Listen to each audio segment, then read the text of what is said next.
और बड़ी खबर अल जवाहिरी की मौत से जुड़ी हुई आपको बताते हैं। खुफिया एजेंसियों के मुताबिक आतंकी संगठन अल-कायदा के टॉप लीडर अल जवाहिरी का मारा जाना भारत के लिए भी एक बहुत अच्छी खबर है, क्योंकि खुफिया एजेंसियों की माने तो अल जवाहिरी के मारे जाने से भारत में अल-कायदा और समर्थकों के और उनके कैडर का हौसला टूटेगा। दरअसल हाल के दिनों में भारत में अल-कायदा के समर्थक देश के खिलाफ प्रोपेगेंडा फैला रहे थे, देश में दहशत फैलाने का बाकायदा प्लान बना रहे थे और एक नेटवर्क खड़ा करने की कोशिश भी की जा रही थी। लेकिन अल जवाहिरी के मारे जाने से उनका मंसूबा टूटना तय है। खुफिया एजेंसियों के मुताबिक काबुल के पौश इलाके में अल जवाहिरी का होना यह बताता है कि तालिबान और अल-कायदा के रिश्ते बेहद करीबी और मजबूत थे और ये रिश्ते भारत के लिए अच्छे नहीं, और वो भी तब जबकि हमेशा से अल-कायदा की मंशा भारत को निशाना बनाना रहा है। तालिबान का अल-कायदा को शरण दिया जाना और आगे जाकर तालिबान भारत में सक्रिय आतंकी संगठन जैश और लश्कर जैसे आतंकियों को भी पनाह दे सकता है। तो ये भारत के लिए बहुत ही अच्छी खबर। देखिए, दो सहयोगी हमारे इस वक्त हमारे साथ जुड़े हुए हैं।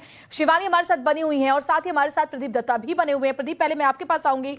जिस तरह की खबर आज सामने आई, अल जवाहिरी का मारा जाना न सिर्फ पूरी दुनिया के लिए बल्कि अगर भारत के लिहाज से हम बात करें तो बहुत ही राहत भरी और बड़ी खबर इस लिहाज से भी है क्योंकि अंदर ही अंदर अल-कायदा के समर्थक देश में भी दहशत फैलाने का पूरा प्लान और मंसूबा बना रहे थे।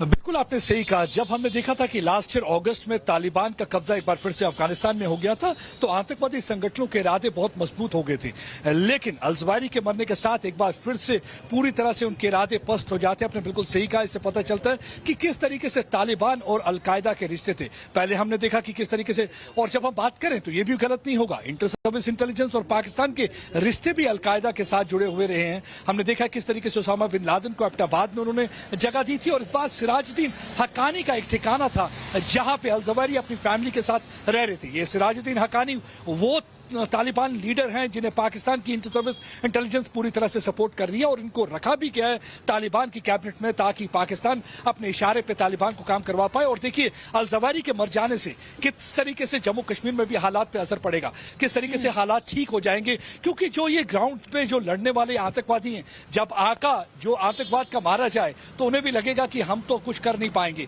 देखिए, अल-कायदा ने यहाँ पे शुरू किया था अंसार गजवातुल हिंद। अंसार गजवातुल हिंद अल-कायदा का ऑफशूट था। इसका एक लीडर हुआ करता जाकिर मूसा। 2019 में अल जवाहिरी ने अपना पहला वीडियो निकाला था जिसमें उन्होंने कहा था कि हमें कश्मीर को अलग कॉन्फ्लिक्ट नहीं देखना चाहिए बल्कि कश्मीर में भी जिहाद बाकी मुल्कों की तरह करना होगा और यहाँ पे भी फौज को हमें निशाना बनाना पड़ेगा, भारत की इकोनॉमी को टारगेट करना पड़ेगा। लेकिन बिल्कुल प्रदीप, हमने देखा कि अल जवाहिरी पिछले कुछ वक्त से भारत के खिलाफ काफी मुखर नजर आ रहा था। कई बार शिवानी, अल जवाहिरी ने जो वीडियोस जारी किए थे वो साफ साफ दिखा रहा था कि भारत के खिलाफ भी वो बहुत सक्रिय था और जब से तालिबान का कब्जा अफगानिस्तान में हुआ था तब से उसको और ज्यादा सपोर्ट मिल रहा था। ऐसे में भारत के लिहाज से वाकई बहुत बड़ी राहत की खबर है। बिल्कुल श्वेता, बड़ी राहत की बात है भारत के लिए अल जवाहिरी का मारा जाना, क्योंकि ये वो आतंकी संगठन है जो न सिर्फ पर्दे के सामने बल्कि एक अलग फॉर्मेट में सॉफ्ट टारगेट की तरह काम करते हैं और भारत के भीतर अंदरूनी मसलों पर भी काम करते हैं। जैसा कि अप्रैल के महीने में एक वीडियो जारी किया गया था अल जवाहिरी की तरफ से जिसमें उसने हिजाब कंट्रोवर्सी पर बोला और उस मुस्लिम लड़की के सपोर्ट में बोला और अलगाव फैलाने की कोशिश की जिसने अल्लाह अकबर के नारे लगाए थे हिजाब के समर्थन में। और ये पहली मर्तबा नहीं था, ऐसे कई अलग अलग मसलों पर एक कोशिश की जाती थी कि एक पूरा कैंपेन चलाया जाए जो एंटी इंडिया हो और ये टेरर ऑर्गेनाइजेशंस इसमें शामिल रहते थे। इसके अलावा अगर भारत में घुसने की बात हो, घुसपैठियों की बात हो, तो अलग अलग कंट्रीज जो भारत से लगी हुई हैं, चाहे वो पाकिस्तान हो, बांग्लादेश हो, म्यांमार हो, उसके रास्ते भी कोशिश हमेशा की जाती रही। और खुफिया एजेंसी बताती हैं श्वेता कि अब भी लगभग 400 आतंकवादी हैं जो इन सब जगहों पर अल-कायदा के नेटवर्क से जुड़े हुए हैं और वो गवर्न होते थे सीधे अल जवाहिरी से। और अपने अलग अलग वीडियो मैसेजेस के जरिए, ऑडियो मैसेजेस के जरिए अल जवाहिरी लगातार अलग अलग आतंकी संगठनों से जुड़ा हुआ था। तालिबान का राज जैसे ही अफगानिस्तान में आया, ये जितने स्लीपिंग नेटवर्क्स थे ये सब सक्रिय हो गए, चाहे वो तहरीक तालिबान इन पाकिस्तान हो या उस तरह के कई और आतंकी संगठन हो, वो सब सक्रिय हो गए और भारत उनके लिए एक सॉफ्ट टारगेट रहा है। क्योंकि भारत लगातार आतंक के खिलाफ लड़ता है और सतर्कता बढ़ती जाती है, लिहाजा इन सभी को न्यूट्रलाइज कर दिया जाता है जैसे ही वो भारत के अंदर घुसने की कोशिश करते हैं। लेकिन अफगानिस्तान के भीतर आतंकवाद फल फूल रहा है, ये न सिर्फ अमेरिकी रिपोर्ट्स में कहा गया है, यूनाइटेड नेशंस सिक्योरिटी काउंसिल में ये कहा गया है और भारत ने कई बार यूएनएससी में भी आपत्ति जताई है इन संगठनों के ऊपर। तो अल जवाहिरी के मारा जाना एक अच्छा संकेत जरूर है, लेकिन भारत में जो सतर्कता है वो लगातार बढ़ती जा रही है, क्योंकि इस संगठन के किसी नए सरगना की जिम्मेदारी लेने की भी बात की जा रही है। बिल्कुल, आप दोनों हमारे साथ बने रहे, शिवानी और प्रदीप दत्ता हमारे साथ जुड़े हुए। लेकिन आपको जरा समझाते हैं हम कि अलकायदा का टेरर वाला जो अलायंस है वो भारत के लिए क्या कोई नई चिंता का विषय भी हो सकता है। देखिए, आईएसआई से मिल सकते हैं अलकायदा आतंकी, अब ये नई चिंता हो सकती है इस लिहाज से क्योंकि जब अलकायदा का जो सरगना है वो ढेर हो चुका है तो क्या अब दूसरे संगठनों के साथ भी हाथ मिलाया जा सकता है। वहीं देखिए, आईएसकेपी से भी हाथ मिला सकते हैं अलकायदा के आतंकी। आईएसकेपी इस्लामिक स्टेट की स्थानीय इकाई है और अगर ये दोनों आतंकी संगठन मिलते हैं तो और ज्यादा खतरनाक हो सकते हैं, क्योंकि भारत में कई हमलों में आईएसकेपी का पहले भी नाम सामने आ चुका है। और ऐसे में क्योंकि अलकायदा का सरगना ढेर हो चुका है पहले ही, तो ऐसे में आईएसकेपी के बड़े हमलों के अंजाम में अब अलकायदा के जो आतंकी हैं वो शामिल हो सकते हैं। आईएसकेपी से अलकायदा का जुड़ाव एक बहुत बड़ा खतरा सामने हो सकता है। भारत के लिहाज से अगर हम बात करें तो क्या नई चिंता है वो देखिए, क्योंकि सबसे बड़ी बात यह है और समझने की कोशिश यहाँ पर ये हम कर रहे हैं कि जैसे अलकायदा का सरगना ढेर हो चुका है अल जवाहिरी, प्रदीप दत्ता, तो ऐसे में अब दूसरे संगठनों के साथ हाथ मिला करके अलकायदा के जो बाकी आतंकी है वो भारत के लिए कितना बड़ा खतरा हो सकते हैं।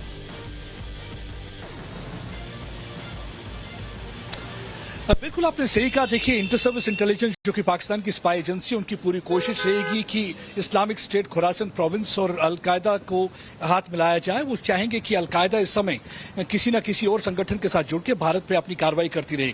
देखिए, पाकिस्तान के लिए बहुत बड़ा दचका है। देखिए, सबसे बड़ा दचका उस समय लगा था उनको जब एबटाबाद में ओसामा बिन लादेन को अमेरिका ने मार दिया था। दूसरा दचका अब उनको लगा है जब सिराजुद्दीन हक्कानी जो तहरीक तालिबान के और पाकिस्तान के इंटर सर्विस इंटेलिजेंस से जुड़े हुए हैं, उन्हीं के ठिकाने में आके अल जवाहिरी को मार दिया जाता है। एक मिसाइल से, ड्रोन के द्वारा जो मारा जाता है, फेंका जाता है। और आप खुद समझ सकते हैं कि पाकिस्तान के लिए कितना बड़ा दचका होगा, क्योंकि पाकिस्तान हमेशा से तालिबान का समर्थन इसलिए करता है क्योंकि उन्हें मालूम था ये सरजमीन अफगानिस्तान जो है हमेशा से आतंकवादी संगठनों के लिए इस्तेमाल की जाएगी और उन आतंकवादियों को भारत में धकेला जाएगा। देखिए, एक ऑर्गेनाइजेशन है इस्लामिक स्टेट ने कुछ दिन पहले ही आपने देखा होगा कि नौहट्टा के एरिया में एक अटैक किया था जिसमें एक पुलिस वाले शहीद हो जाते हैं और कुछ पुलिस वाले जख्मी भी होते हैं। लगातार कोशिश है इंटर सर्विस इंटेलिजेंस की, या तो इस्लामिक स्टेट का इस्तेमाल किया जाए या अलकायदा का इस्तेमाल करके बाकी आतंकवादी संगठन जैश ए मोहम्मद और लश्कर तोयबा, उनके तार भी अक्सर अलकायदा के साथ जुड़े हुए पाए गए। हमने देखा है कि कैसे मसूद अजहर और ओसामा बिन लादेन भी बताया जाता है उनके बड़े करीबी रिश्ते रहे हैं और लगातार उनके मंसूबे रहते थे भारत को टारगेट करें। यही एक वजह है कि पहला वीडियो 2019 जुलाई में आता है जब वो कश्मीर को निशाना बनाने की कोशिश करते हैं। दूसरा वीडियो अप्रैल के महीने में आता है जहां हिजाब कंट्रोवर्सी को लेकर बोलते हैं और मुस्कान की तारीफ करते हैं और कहते हैं किस तरीके से रिक्रूटमेंट करवाई जाए, क्योंकि इंस्टिगेट करने की कोशिश हो रही थी। अब लेकिन भारत में हालात बदल चुके हैं। अनुच्छेद 370 हटने के बाद हमने देखा है कि किस तरीके से जो सेपरेटिस्ट आउटफिट है वो ऑलरेडी डिफंक्ट हो चुकी हैं। जितनी भी टेरर आउटफिट है, चाहे लश्कर तोयबा है या जैश ए मोहम्मद है, इस समय हेडलेस है, फेसलेस बिल्कुल। तो कौन से खतरे हो सकते हैं प्रदीप? बिल्कुल, आप बड़ी जानकारी दे रहे हैं, वो तो हमने अपने दर्शकों को बताया, लेकिन अल जवाहिरी के मारे जाने के मायने क्या है भारत के लिहाज से, वो दर्शकों को समझाते हैं। देखिए, क्या मायने भारत में अलकायदा समर्थकों का हौसला टूटेगा, ये सबसे बड़ी बात और राहत की बात होगी। अलकायदा समर्थकों का जो कैडर है जो धीरे धीरे देश के खिलाफ काम कर रहा है वो भी टूटेगा। देश में चल रहे प्रोपेगेंडा पर लगाम लगेगी, क्योंकि जवाहिरी ही इन सब का सरगना था, मुखिया था। तालिबान और अलकायदा के रिश्ते भारत विरोधी है। अलकायदा की शरणगाह है तालिबान, क्योंकि वहीं पर काबुल में ही अल जवाहिरी को ढेर किया गया है। जैश लश्कर को भी शरण दे सकता है तालिबान। ऐसे में तालिबान आतंक का एपी सेंटर बन सकता है। ये जो मायने हैं इसके वो हम आपको समझा रहे हैं। शिवानी का मैं रुख कर लूंगी। शिवानी, क्योंकि तालिबान की जब से तालिबान का कब्जा अफगानिस्तान में हुआ, हमने देखा है कि आतंकियों का एक एपी सेंटर बन चुका है अफगानिस्तान। काबुल में ही अल जवाहिरी को ढेर किया गया है, तो इसका साफ साफ मतलब यह है कि वहां पर अफगानिस्तान की सरजमी को ही आतंक के लिए इस्तेमाल किया जा रहा है। बिल्कुल श्वेता, अफगानिस्तान की सरजमी सेफ हेवन है ऐसा बार बार कहा जाता रहा है आतंकवादियों के लिए। हमने देखा था कि जब तालिबान की सरकार आई तो जेलों में जो पुराने आतंकवादी थे उन सबको छुड़ाया गया था। बहुत सारा हथियार भारत और पाकिस्तान की सीमा के पास ऐसे देखे गए जो अफगानिस्तान के रास्ते अंदर लाए जा रहे थे। और इसी तरह के तमाम संगठन थे जो पहले निष्क्रिय थे, लेकिन तालिबान की सरकार अफगानिस्तान में बनने के बाद वो सक्रिय हो गए। स्लीपिंग जो मॉड्यूल्स थे वो फिर से एक्टिव हो गए और यही वजह है कि अलकायदा का प्रमुख अल जवाहिरी इतने समय से यहाँ काबुल में रह रहा था क्योंकि उसको पूरी शरण मिली हुई थी। अल जवाहिरी को जो मकान मिला हुआ था वो तालिबान के एक मंत्री द्वारा दिया गया था, उसको सेफ हाउस बनाया गया था, उसको कपड़े से ढका गया था, इंश्योर किया गया था कि उसको पूरी सेफ्टी मिले। और की गई थी, लेकिन अमेरिकी खुफिया एजेंसियों के आगे एक नहीं चली। शिवानी और प्रदीप दत्ता लगातार हमारे साथ बने हुए हैं, बड़ी जानकारियां दोनों दे रहे हैं। लेकिन अमेरिकी राष्ट्रपति जो बाइडेन ने अल जवाहिरी की मौत के बाद ये कहा कि हमने जो देशवासियों से वादा किया था वो पूरा किया। The United States successfully concluded an airstrike in Kabul, Afghanistan that killed the emir of Al-Qaeda, Ayman al-Zawahiri. You know, Zawahiri was bin Laden's leader. He was with him the whole time. He was his number 2 man, his deputy at the time the terrorist attack of 9/11. He was deeply involved in the planning of 9/11. One of the most responsible for the attacks, murdered 2,977 people on American soil. और प्रदीप, जैसे लगातार हम बात कर रहे हैं, एक बहुत बड़ी कामयाबी अमेरिका के लिए तो है ही, पूरे विश्व के लिए है ही, लेकिन भारत के लिहाज से अगर हम बात करें तो हाल के दिनों में हमने देखा बहुत ही एक्टिव अल जवाहिरी नजर आ रहा था। क्योंकि अगर 2021 से पहले की बात करें तो बहुत ज्यादा वीडियोस वो भारत के खिलाफ जारी नहीं कर रहा था, लेकिन यहां अगर पिछले कुछ दिनों की बात करें तो लगातार भारत के अंदर माहौल खराब करने और अपने कैडर को मजबूत करने की कोशिश की जा रही थी। देखिए, लगातार जो ये ऐसे संगठन है, जिहादी संगठन, चाहे इस्लामिक स्टेट खुरासान प्रोविंस के, इस्लामिक स्टेट के, या बात करें हम अलकायदा की, उनकी पूरी कोशिश रहती है कि भारत में मुसलमानों को किस तरीके से वर्गलाया जाए, उनको रिक्रूट किया जाए और भारत के खिलाफ मंसूबे बनाए जाए। इसे कहते हैं गजवात उल हिंद। गजवात उल हिंद जो है, वो जो पॉलिसी है, वो कैलिफेट वो चाहते हैं, राज वो चाहते हैं, उम्मा की बात करते हैं, वो किसी नेशनहुड की बात नहीं करते हैं, वो किसी बाउंड्री वॉल्स में कन्फाइंड नहीं है। तो वो चाहते हैं कि यहाँ पे इस्लामिक राज हो, कैलिफेट हो। और हमने देखा किस तरीके से बगदादी भी उसकी बात करते थे, किस तरीके से उसामा बिन लादेन करते थे, अयमन अल ज़वाहिरी बात करते थे। लेकिन एक बहुत बड़ा धचका लगा है इस्लामिक स्टेट को भी, अलकायदा को भी, पाकिस्तान की इंटर सर्विस इंटेलिजेंस को भी। अब देखिए, इसे कहते हैं offensive defence policy. Offensive defence policy ये होती है जो अमेरिका ने पहले चलाई थी और भारत भी उसी को अपना रहा है। आपने देखा होगा प्रधानमंत्री नरेंद्र मोदी ने भी जिस टाइम सर्जिकल स्ट्राइक की थी पहली और दूसरी, ये यही पैगाम था कि हम कभी भी जो है कॉन्फ्लिक्ट या वॉर अपनी धरती पर नहीं आने देंगे। जहां भी कहीं हो रहा होगा, जहां से कहीं से आतंकवादी आएंगे, हम वहीं उनको घर में घुसकर मारेंगे। तो यही एक पॉलिसी जो है अमेरिका की भी। हमने देखा 9/11 के बाद किस तरीके से एबटाबाद में उन्होंने उसामा बिन लादेन को मार दिया था, और अब इस बार काबुल में उन्होंने अयमन अल ज़वाहिरी को ड्रोन के जरिए वहीं मार दिया। जिस तरीके से सेम उन्होंने मसूद को भी मार दिया था, तालिबान जो कमांडर थे। लगातार आप देखिए, ये सर्जिकल स्ट्राइक ड्रोन का इस्तेमाल करके की जाती है, किस तरीके से टेक्नोलॉजी का इस्तेमाल किया जाता है, पैगाम दिया जाता है।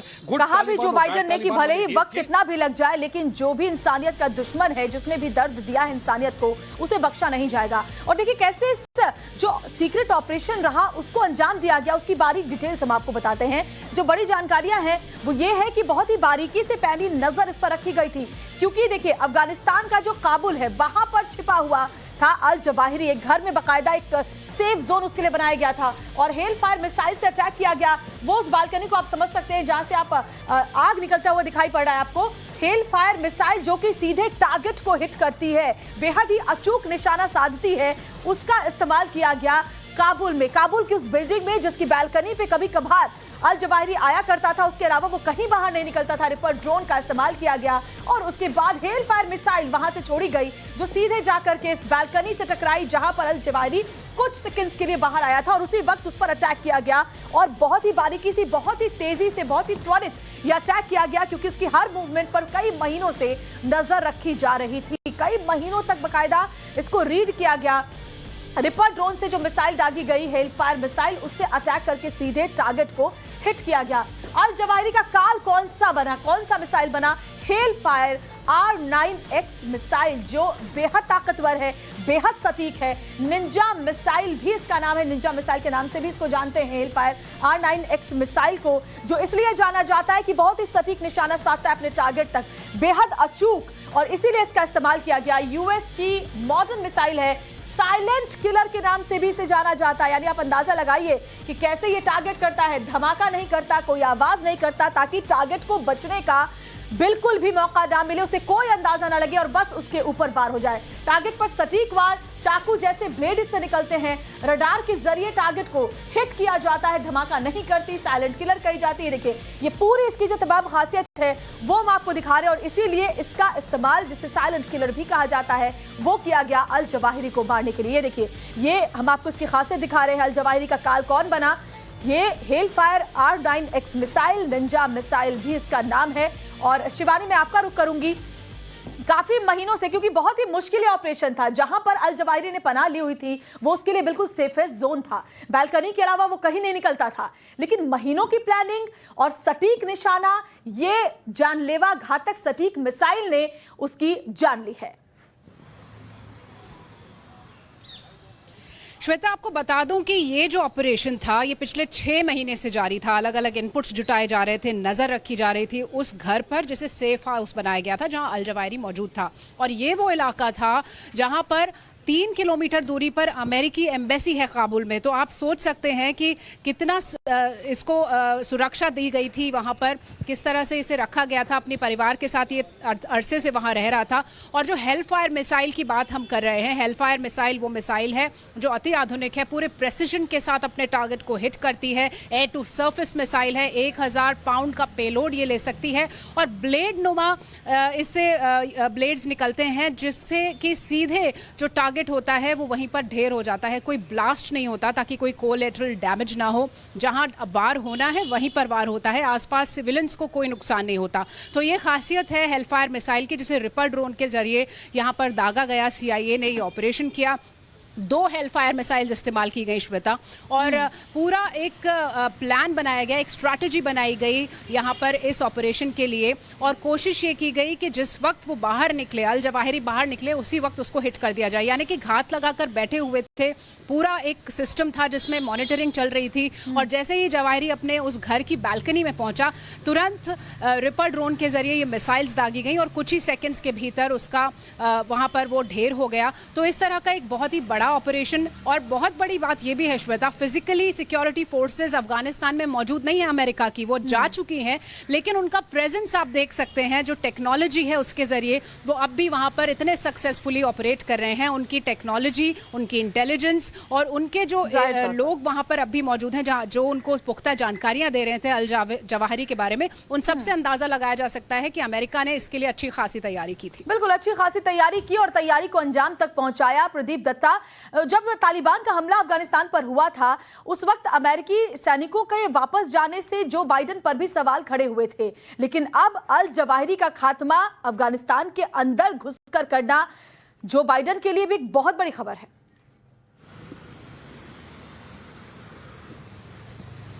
बिल्कुल जो बाइडेन के लिए बहुत बड़ी खबर है। आप देखिए पॉपुलैरिटी जो थी जो बाइडेन की काफी खत्म होती जा रही थी। सबको वो एक सीन याद था किस तरीके से फुटबॉलर वो अमेरिका के प्लेन के साथ, जहाज के साथ लटक गया था और हवा में गिरने के बाद मर गया था। क्योंकि सब यही सवाल पूछ रहे थे कि आप 20 साल के बाद जा रहे हैं एक बार फिर से आतंकवाद के चपेट में धकेल के जा रहे हैं अफगानिस्तान को, जहां पे तालिबान आएंगे और किस तरीके से इसको एपिसेंटर बनाएंगे टेरर का। अल जवाहिरी को मारने के बाद एक बार फिर से आप देखिए जो बाइडेन की पॉपुलैरिटी और उनके बोलने पे भी कॉन्फिडेंस है। और ये एक और चीज दर्शाता है कि नए किस्म का वॉरफेयर जो है उसके लिए आपकी फुट प्रेजेंस की जरूरत नहीं है, फुटप्रिंट्स की जरूरत नहीं है। आप टेक्नोलॉजी का इस्तेमाल कर सकते हैं।